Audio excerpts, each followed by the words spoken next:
Right, in this video, here is a standard high pressure fuel pipe, 10mm inside diameter. It says 3/8 of an inch, I guess outer diameter. It's about 17 millimeters. It's got to be a proper standard SAE J30R6, suitable for unleaded. So it's petrol or diesel, right? That's a fuel pipe properly from a car shop. For my Honda Civic 2.2 CDTI, there was a slow leak, I would say, because on my undershield, even though before the crash that the airport parking company, Purple Parking, did their number on my car, I noticed there was a bit of a damp patch, so I think it was slow leaking here. And from observations from opening up the bottom rear panel, I noticed that there's this here. So this is a previous repair by someone. So it was already leaking here. I guess the leak was here to here. They repaired it and it started leaking here. They exposed the bare metal. This was just hanging over here. I guess maybe this should have been here. Maybe should have just taped it up. But it started leaking here, and I can see fuel leaking here. So job today, see if I can get this undone. This is about 14 mil, wherever this pipe is. The hose diameter for the fuel pipe is 17. So my preference is to try and take this off if I can, widen that hole, put the pipe through here, and use a small pipe cutter I found to fit it about here to cut it off, right? Or maybe even here where it bends. Might be a bit better to push in, easier to push in just here where it bends, and then slice off the rubber just about here, so you can insert all the way in and clamp it from here to here, maybe something like that. And use the existing, I was thinking, what do I do over that end? It's silly me, there's already existing exposed end just here, so use that exposed end, just extend that pipe along. See if I can do that. For first, it looks like, I don't know, maybe like a 7-8 mil really rusty nut or bolt. See if I can get that off first. Right, but first of all, I'm going to test whether or not I'll be able to blow myself up, basically, if I use the Dremel cutter. I'm sure most of you are thinking, why don't you use the Dremel?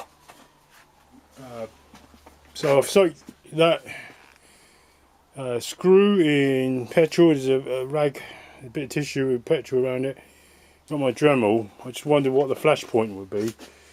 You just put a pair of safety specs on in case something goes flying. Is that smoke or is that heat? It's dust. Use the plate. I don't think it's setting alight. Would have done it by now.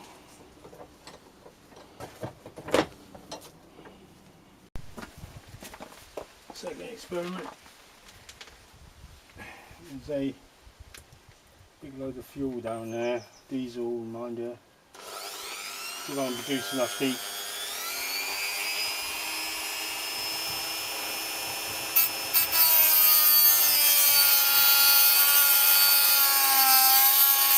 Spark coming off.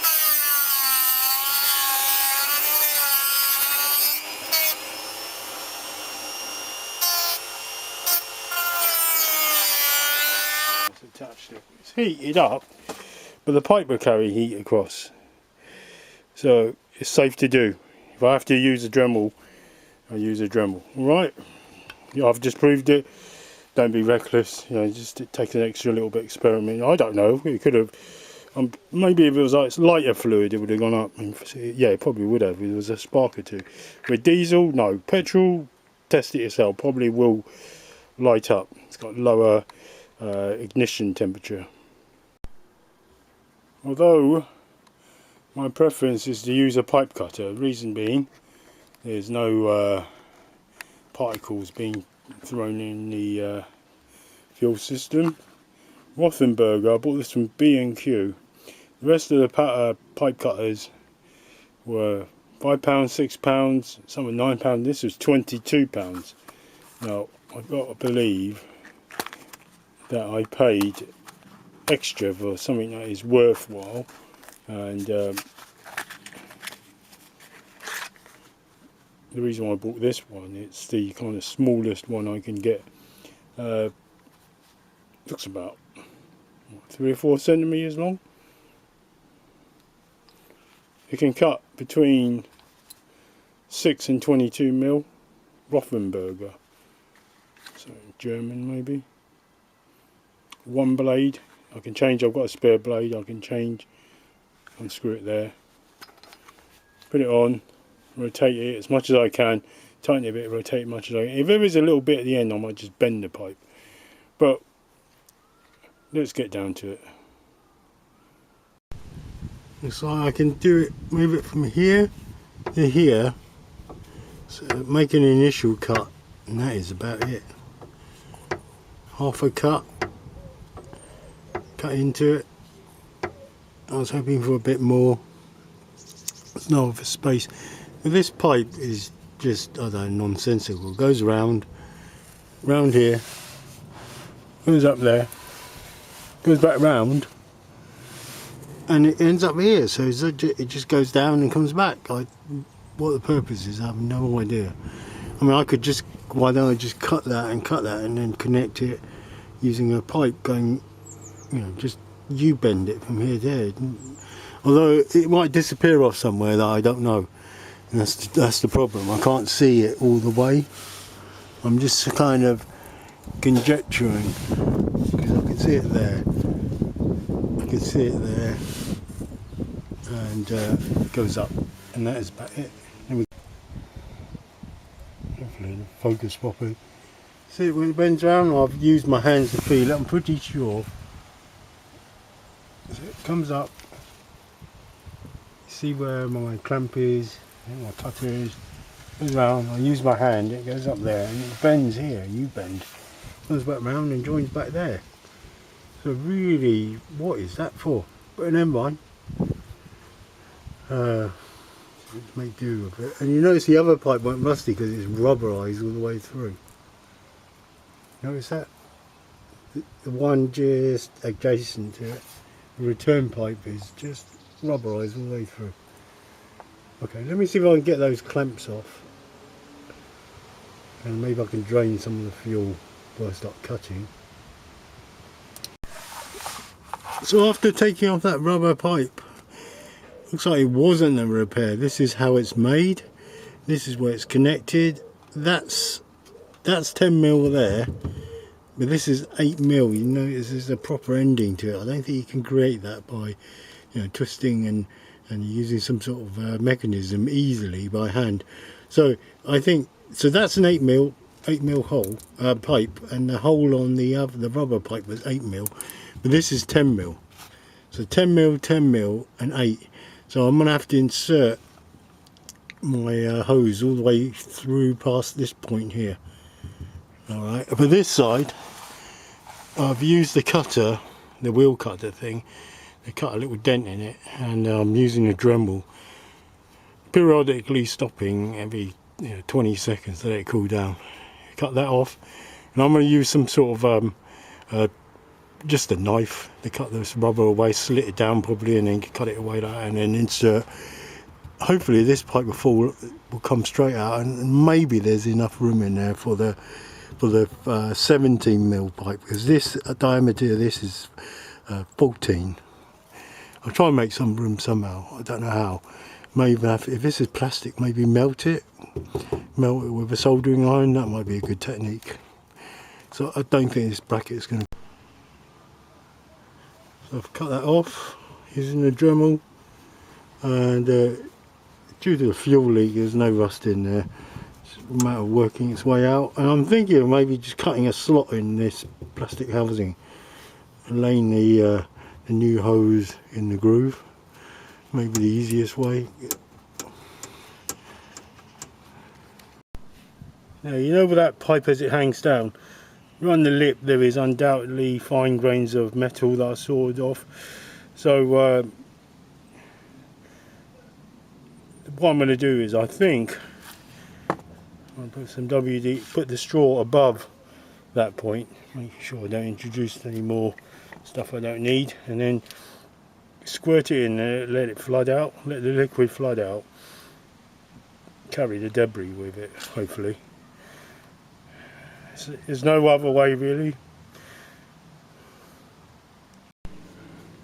However, I'm going to rinse it out with WD-40 after I Q-tip it, to get it out, Q-tip it, and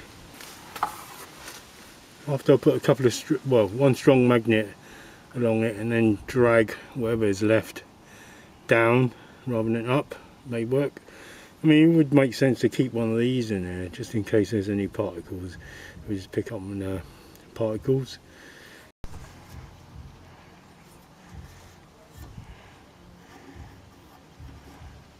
So I've cleaned out most of the debris, plastic as well as little bits of metal. It's important to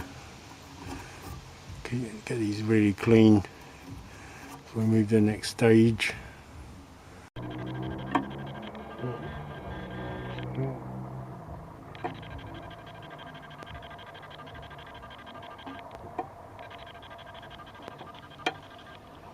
Drawing anything out?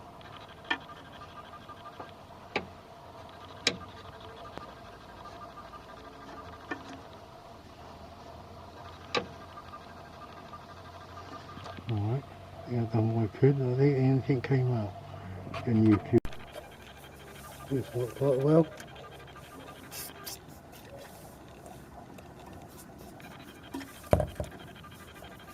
Hopefully every particle was out. Shouldn't have done that. I'm going to lay on that in a minute. So that is the offending pipe. It just came out after I wiggled it for a while. So it's going to be happening on the Civic slowly at first. You just look at the under tray for signs of fuel leakage. Design fault really. But it just carried on rubberizing it all the way through. Or even just put like electrical tape on it. It'd be better than that little sheath of rubber tubing. That's not going to do the job. Anyway, I think I'm going to have to cut a bigger gash in that little slot to fit the new rubber hose in. But I'm going to cut the rubber away at the other end of the end I need now, using a Stanley knife. So I tried using a Dremel to cut the plastic housing the pipes. Snapped straight away, couldn't do it. And also it'll weaken that area a lot, so I'm going to go with soldering iron, put it in the hole and just melt one end, not all of the ends. I mean one to say the top, and then just redraw it, let it solidify the next bit, and just go round in a circle until it's big enough. Now I'll keep the strength of the structure, and that will get me to 17 mils. And really that's it really. Couple of normal clamps on the hose, you know, the windy clamp ones. The one that came off the rubber hose that I took off, they're not going to fit. That's going to be that's going to fit a 14 mil diameter pipe. Right, so that's it really. Widened it using the high powered soldering iron at full power, and shoved the hose in. There it is. Sits there, it's secure.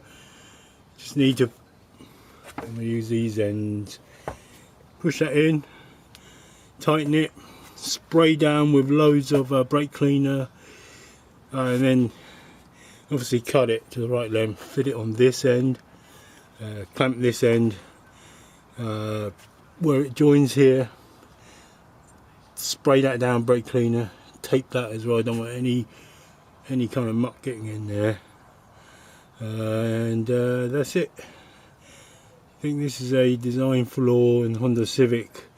If you feel notice there's any drips of fuel, you know, wipe it off, get through your MOT, and then at some point you're going to have to do this job. Anyway, thanks for watching. It's a good car, obviously I love it. So I'm going to spray down all these areas that I never got to do before. I'm going to rust proof them all as well, including the brackets. Everything's getting rust proofed, everything. Alright, thanks for watching.